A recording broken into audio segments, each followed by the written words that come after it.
Hola, buenas tardes. Vamos a hacer una demostración para mostrar la competencia de la programación inicial y el armado de un ventilador mecánico. En primer lugar, es importante que estemos familiarizados con el equipo que vamos a utilizar, ya que eso nos va a permitir resolver eh, alguna cuestión técnica que el ventilador pueda presentar y para poder utilizarlo de manera eficiente y rápido. En este caso tenemos un ventilador de traslado Drager Oxylog 3000, el cual es un ventilador mixto, es decir, es neumático y electrónico. Precisa de una fuente de presión de oxígeno de al menos 50 psi para poder ciclar, y electrónico porque nos va a permitir las mediciones de los volúmenes y presiones del paciente. Las dos situaciones en las que podemos llegar a utilizar el ventilador, una es cuando el paciente va a ser intubado en el sitio de la emergencia y vamos a requerir utilizar el ventilador, o bien cuando el paciente ya está conectado a un ventilador, por ejemplo cuando ya está en una unidad hospitalaria y se va a trasladar hacia otro hospital. Entonces es importante que conozcamos la somatometría inicial del paciente, es decir, el peso y la talla, para poder programar nuestro ventilador antes de que el paciente sea intubado, para que ya esté listo y lo podamos utilizar. Y esto representa parte de la preparación del equipo, lo cual nos va a permitir identificar si el equipo llegase a presentar alguna falla. Lo primero que vamos a verificar es la manguera de conexión hacia el oxígeno, la cual debe estar hecha para oxígeno medicinal. Debemos inspeccionar que la manguera se encuentre en buen estado, que no esté rota, doblada o desgastada. Vamos a conectar la manguera en la parte donde el ventilador nos indica que es la entrada de gas.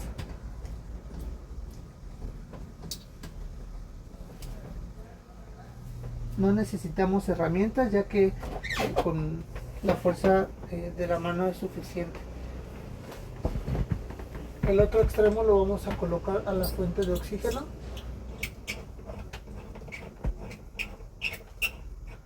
La cual, como ya comentamos, debe tener una capacidad de salida de al menos 50 psi para que el ventilador pueda trabajar. Hay algunos flujómetros que nos dan un flujo libre directo del regulador de la fuente de oxígeno. En este caso utilizamos un tanque principal de la ambulancia, pero hay tanques portátiles que también pueden utilizar un regulador con una salida de alta presión.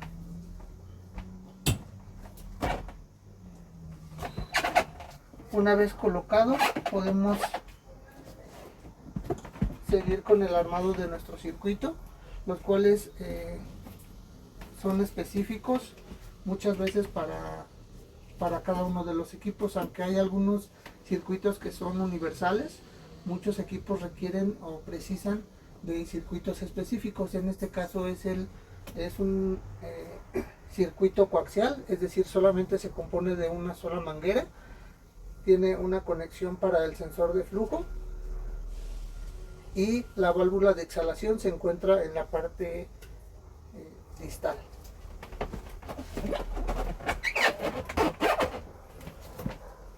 Normalmente vienen las indicaciones este tipo de ventilador por color, para poder identificar en dónde va conectado el sensor de flujo y así poderlo colocar de manera correcta.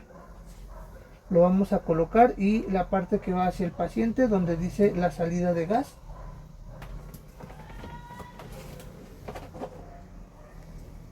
Una vez conectado, vamos a verificar que las partes estén bien conectadas para evitar que tengamos fuga. Adicional a esto, es importante considerar el uso de un filtro bacteriológico y viral, el cual nos va a ayudar a protegernos tanto nosotros como el propio equipo. Si es que vamos a realizar un traslado prolongado, es importante considerar que podemos utilizar una nariz artificial o intercambiador de calor y humedad, y que además también funciona como un filtro bacteriológico. Bien, una vez que tenemos conectado nuestro circuito a nuestro ventilador, procedemos a encenderlo. Como se trata de un ventilador de traslado, tiene una batería que, dependiendo de el trabajo que esté realizando, nos va a dar una determinada duración. Es importante mencionar que siempre que tengamos disponible una fuente de electricidad debemos de utilizarlo y reservar el uso de la batería solamente para situaciones en las que no puede estar conectado, como cuando estamos movilizando al paciente fuera del hospital o cuando lo estamos bajando, o en caso de que exista una falla eléctrica, tener un respaldo en la batería y el funcionamiento no se vea afectado.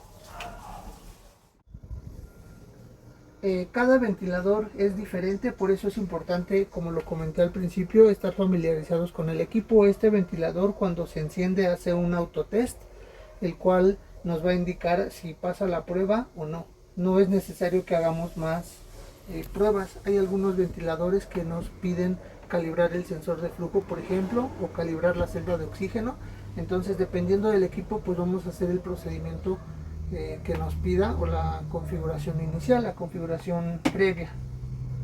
En este caso, lo único que nos pide es que seleccionemos si el circuito de ventilación que vamos a utilizar es adulto o pediátrico. En este caso tenemos un circuito adulto. El circuito pediátrico de este ventilador es de color azul y es más delgado. Entonces seleccionamos el circuito adulto y automáticamente nos va a pasar a la primera configuración, que es una programación ciclada por volumen. Bien, dependiendo de las necesidades del paciente y de la patología de vaso, vamos a decidir el tipo de ciclado. Puede ser por volumen o por presión principalmente. También podemos considerar la presión soporte o ventilación mecánica no invasiva.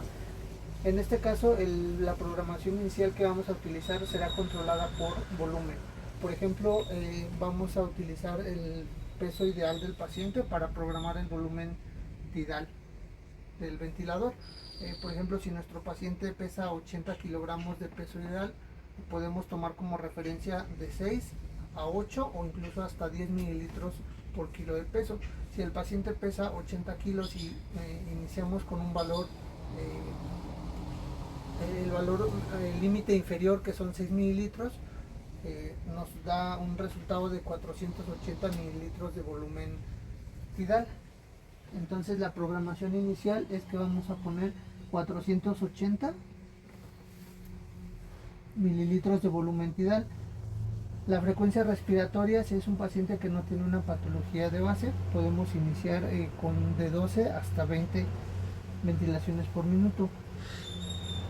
En este caso vamos a dejar la frecuencia en 15 respiraciones por minuto. Posteriormente, este ventilador nos da la configuración para el límite de presión, el cual está aquí.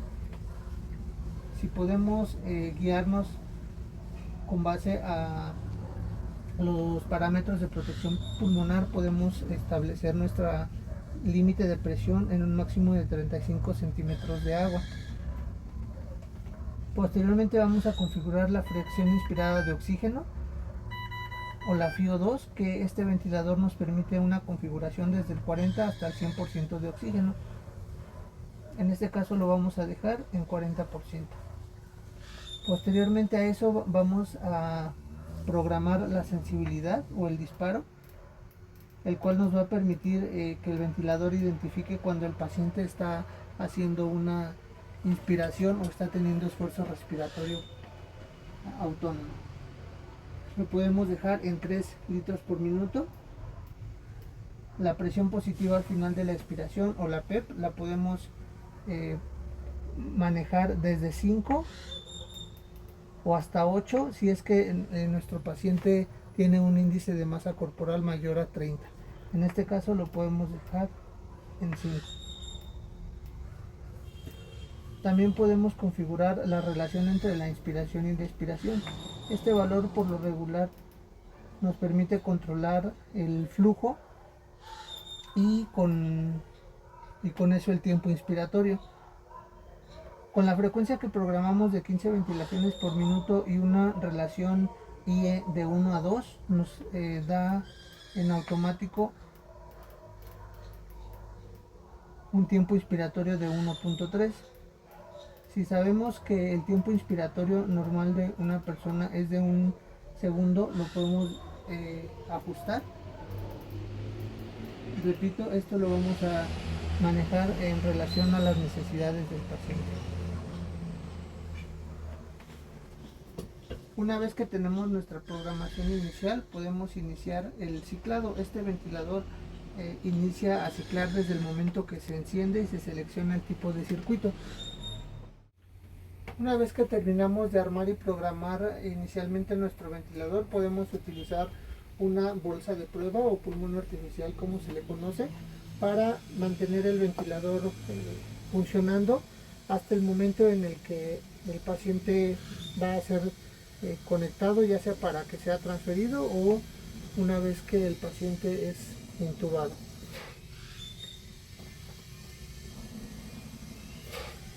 Aquí, como podemos ver, nuestro ventilador ya está programado y ciclando a la espera de que sea conectado al paciente.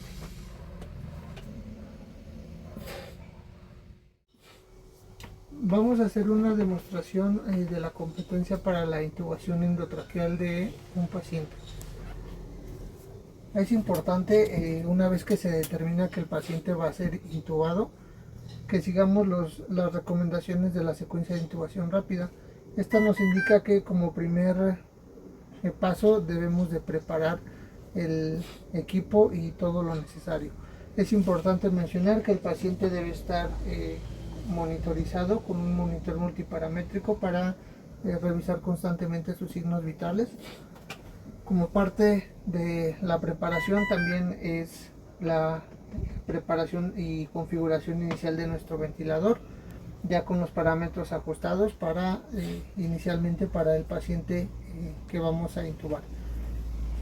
Como parte de la preparación de nuestro equipo tenemos que verificar que contemos con todo lo necesario, con un tubo que usualmente para un paciente adulto se utiliza 7 o 7.5. Es importante tener disponibilidad de más tubos del mismo tamaño y de más grandes y más pequeños. Podemos utilizar una guía para que la intubación sea más fácil. Tenemos que verificar que tengamos un dispositivo de fijación adecuada. Nuestro laringoscopio debemos de verificar que funciona adecuadamente, es decir, que tenga baterías y que contemos con hojas de diferentes tamaños. Un estetoscopio para verificar la colocación correcta del tubo. Además es importante que tengamos disponibles dispositivos adicionales o de rescate en caso de que la intubación no sea exitosa, como puede ser una mascarilla laringea o un tubo King. Tener el equipo de oxigenoterapia listo, como es la mascarilla con reservorio. La debemos de tener conectada para la preoxigenación del paciente. Debemos contar con un dispositivo de aspiración listo y conectado para en caso de que se requiera aspirar al paciente, y tener nuestro BBM para ventilar al paciente y verificar la colocación adecuada del tubo. En algunos casos es necesaria la preoxigenación del paciente mediante ventilación positiva. Esto se debe cuando el paciente no tiene un automatismo ventilatorio o bien es ineficaz. Si un paciente está consciente y respira por sí mismo, la secuencia de intubación rápida se puede hacer o la preoxigenación se puede hacer mediante una mascarilla de oxígeno, y no es necesario o no siempre es necesario la ventilación a presión positiva con el BBM. Una parte importante de la preparación es verificar nuestro tubo endotraqueal que se encuentre en adecuadas condiciones. Vamos a revisar que el globo obturador no se encuentre con ninguna fuga. Para esto lo vamos a inflar con una jeringa y vamos a verificar que se infle adecuadamente. Es importante mencionar que esta técnica, aunque no precisa ser estéril, debe de ser de la manera más limpia posible y aséptica.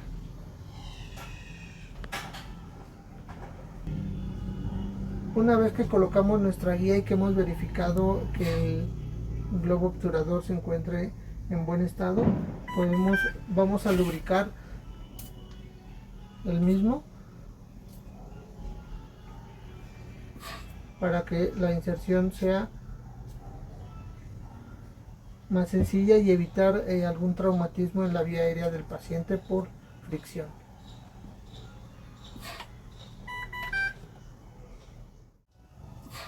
Bien, es importante también la preparación de los medicamentos que se van a utilizar. Principalmente vamos a utilizar la analgesia, la sedación y el bloqueador neuromuscular. Es importante que tengamos ya las dosis preparadas del paciente y sus respectivos antagonistas para, en caso de que la intubación no sea exitosa, se pueda revertir el efecto y el paciente pueda proteger su vía aérea. Para la preoxigenación vamos a colocar la mascarilla de oxígeno. En este caso es una mascarilla con reservorio de recirculación parcial. Vamos a tomar como referencia el puente de la nariz para colocar la mascarilla. La vamos a ajustar y vamos a oxigenar al paciente durante 3 a 5 minutos con un flujo de 10 a 15 litros por minuto. Mientras esto sucede, podemos premedicar al paciente, podemos darle la analgesia que ya previamente tuvimos preparada. Vamos a vigilar en todo momento los signos vitales del paciente: la saturación, la presión arterial, la frecuencia cardíaca y la frecuencia respiratoria. Una vez transcurrido el tiempo, podemos iniciar con la inducción. Vamos a colocar la sedación simultáneamente con el bloqueo neuromuscular. Una vez que verificamos que el paciente está sedado y completamente paralizado, vamos a retirar la mascarilla, colocar nuestro laringoscopio, vamos a introducirlo por el arco derecho del paciente. Es importante que al momento de estar introduciendo el laringoscopio tengamos una visualización directa de la vía aérea. No podemos introducir la hoja y después ver, podemos ir identificando las estructuras para poder saber hasta qué momento podemos detenerlo.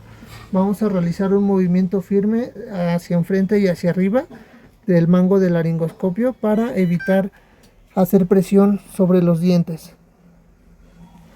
Una vez que tenemos visualización de las cuerdas vocales, vamos a decir veo cuerdas e introducir el tubo.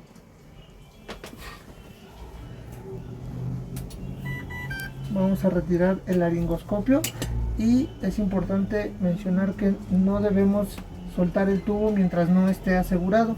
Vamos a identificar rápidamente la altura de la comisura labial a la que estamos introduciendo nuestro tubo. En este caso son 22 centímetros.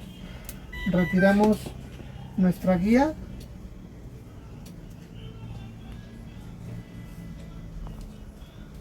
Vamos a inflar el globo obturador. Vamos a colocar nuestro BBM y vamos a pedirle a nuestro compañero que nos ayude a verificarla auscultando el tórax. Lo vamos a hacer en 3 puntos. Inicialmente vamos a verificar el esófago, el cual no debe escucharse ventilado. Posteriormente vamos a verificar la ápice derecha, después la ápice izquierda, siempre precedido por una ventilación manual. Después vamos a verificar la base izquierda y finalmente la base derecha. Una vez confirmado que nuestro tubo está en posición, podemos colocar nuestro ventilador, el cual ya teníamos previamente preparado.